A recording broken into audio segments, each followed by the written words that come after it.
இட்லியோட best friend பார்க்கலாமா? ஒரு tumbler கடல பருப்பை வந்து ஒரு 1/2 ஹவர் ஊற வச்சுருங்க. ஊற வச்சு எடுத்த பருப்பு, அதை மிக்ஸியில் போட்டுட்டு ஒரே ஒரு பச்சை மிளகா, சோம்பு, உப்பு போட்டு கொர கொரன்னு அரைச்சிக்கோங்க. அரைச்சிட்டு ஒரு கடாயில் எண்ணெய் ஊற்றிட்டு, பொரிக்கிற அளவுக்கு எண்ணெயை ஊற்றிட்டு, அதை வந்து போண்டாவா அரைச்சதை வந்து போண்டாவா குட்டி குட்டி போண்டாவாக போட்டு வறுத்து எடுத்துருங்க. வறுத்து எடுத்துட்டு ரொம்ப இது பண்ணாதீங்க, ப்ரௌன் ஆக்காதீங்க. சும்மா போட்டுட்டு எடுத்துருங்க. எடுத்துட்டு மீதி எண்ணெயை எடுத்து வச்சுட்டு, வடைகறிக்கு தேவையான எண்ணெயை ஊற்றிட்டு, அதுக்கு வந்து பட்டை, லவங்கம், பிரிஞ்சி இலை, சோம்பு, முந்திரி பருப்பு போட்டு பொரிச்சிருங்க. பச்சை மிளகா போட்டுருங்க.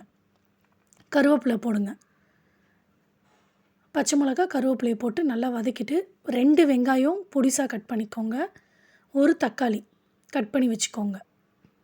2 வெங்காயத்தை போட்டு ஃபஸ்ட்டு வதக்கிடுங்க.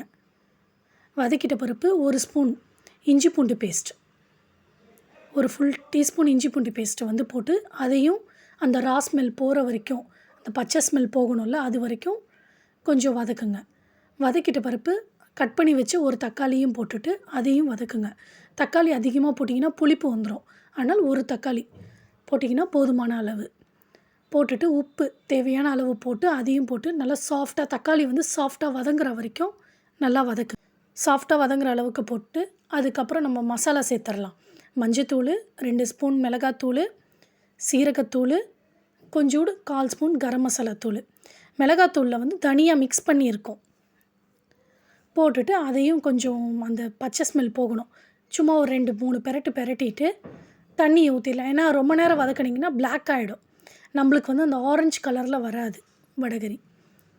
அதுக்கப்புறம் தேவையான அளவு தண்ணி ஊற்றிட்டு மூடி போட்டுட்டு நல்லா கொதிக்க வச்சுருங்க. கொதிக்க வச்சுட்டு அந்த நம்ம சுட்டு வச்ச அந்த பகடாவையும் குட்டி குட்டி போண்டா மாதிரி சுட்டோம்ல, அதையும் அதில் போட்டு கலந்துட்டு கொத்தமல்லி மேலே தூவிட்டு 1 ஸ்பூன் நெய்யை ஊற்றிட்டு மூடிட்டு ஒரு 10 நிமிஷம் சிம்மில் வைங்க.